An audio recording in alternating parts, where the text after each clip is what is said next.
Åbent arrangement her fra Lystfiskerklubben i Randers Fjord 10. maj 2015, og vi står heldigvis med en formand her, som er i fuld gang med at få folk til at forstå, at man kan ryge fisk som en rigtig god tilberedningsmåde. Det tager 10 minutter. Jeg vil lige høre ham. Har du nogle tip med hensyn til havørred i fjorden? Hvad gør man der? Er der nogle i det hele taget? Der er rigtig mange havørreder i fjorden, og der er blevet fanget rigtig mange havørreder i fjorden her i foråret. Og pæne havørreder på 70-80 cm. Dem er der blevet taget rigtig mange af. Og et af de allerbedste områder, eller lokationer her i foråret på fjorden, det er lige over på den anden side af vandet. Altså, vi står i Mellerup, så over på vores side. Over på vores side, fra vores færgested, og så kan man gå i Vaders, ind imod Randers. En strækning på omkring 2 kilometer.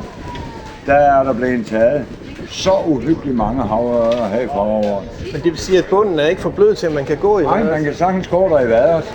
Og man kan faktisk gå ud til man kan faktisk nå helt ud og nå sejleranden i kastelængde. Okay.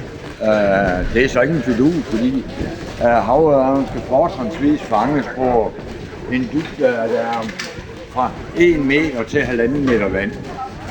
Det er det bedste. Den bedste dybde for havørred. Hvornår skal man fiske efter havørred i Randers Fjord?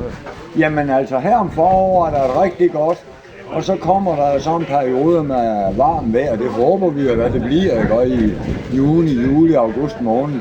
Og så kan man så sige, så hent i september, og så frem til den 15. november, hvor foreningen starter igen. De der 2 forår og efterår, det er rigtig gode måneder eller perioder. Og som retningslinje siger vi, at om foråret, der bruger man arven, altså blink eller wobbler, der har kolde farver. Det vil sige sølvblå eller helt hvid, og altså iskolde farver. Hvorimod så om efteråret, der går man over i de varme farver, de mere gydeagtige farver. Gul, rød og ren rød, ikke? Kov og sort. Hvad er grunden til det? Har nogen det om det? Altså? Det har noget at gøre med den cyklus, de har med deres spisevaner. Har noget at gøre med det, altså om foråret. Jeg tror, det er sildeyngel igen, hvis man imiterer det med altså den der kolde glansfarve. Det er jo simpelthen fordi, der går sild op i Randers Fjord, og så går de efter ynglen. Ja, men havørreden går så også efter gydesild, de store sild. Ja, okay. Du er helt sikker på, at under sådan en sildestil, der går der nogle af de helt store havørreder, dem vi kalder sildeæder. Der går de der under ned med jagter. Okay. Men hvor kan det ellers være? Kan det betale sig at tage ud i båd? Eller? Ja. Altså, der er, og det er overalt. Helt op til udmundingen af Grøn Fjord, og hele vejen ud til Ubehøj, og på begge sider af fjorden. Hvad gør man? Dørger man efter det? Der dørger man. Der skal man så bare være klar på, at man skal holde de der 100 meter fra land. Ja. Hvad så hvis man vil gå fra kysten? Altså du siger lige herovre på den anden side ved Vore, og så ind mod Randers, så er det rigtig godt at gå. Men er der andre steder, hvor man også kan komme til på kysten, som er sådan klassiske steder? Jamen altså, der er jo så Støvringdæmningen, vi har. Den begynder faktisk så på Mellerup-siden af fjorden, hvor at det der vadestykke, det slutter. Der kan man gå på land, og der er fiskiner, ikke også? Og der er også et rigtig godt havørredfiskeri.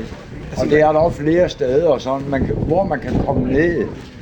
Men det er måske det handler om, altså hvor der er adgang? Ja, fordi at fra asfalteret vej og ned til fjorden, de fleste steder, der er der omkring de der 1,5 kilometer. Og man skal jo helst ikke gøre sig upopulær ved landmændene, ved ikke at køre deres markvej i stykker. Altså, så det er med at studere et kort grundigt og sige, hvor kan du komme ned, og hvor der er ikke og så eventuelt lige tage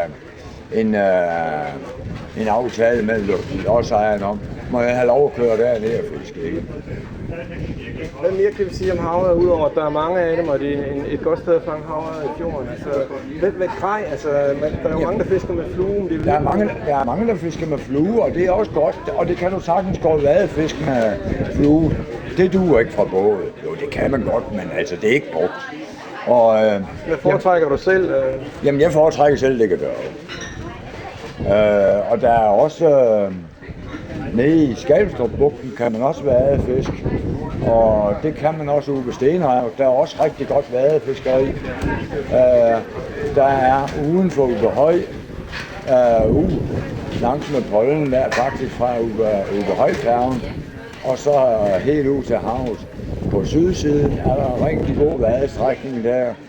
Over på nordsiden, der er der også et godt, hvor at det flade vand det går ind bag ved Pollen.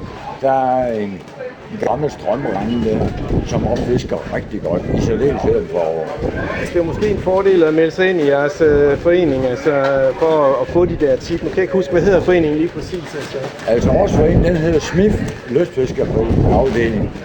Og det er sådan en sjov størrelse ind i foreningen, fordi vi er Danmarks eneste lystfiskerforening, der er en afdeling i en idrætsklub. Okay. Smith, det står for Støvring Mellup, og IF Fjordbakken, altså fodboldklubber oprindeligt. Ikke? Men altså, der kan man møde de lokale eksperter, der virkelig kender til det, kunne jeg næsten gætte mig til. Der kan vi tage en snak om, at ja, men man kan også få nogle gode tip ved de lokale grejhandlere og sådan noget der. Tak skal du have. Det er jo.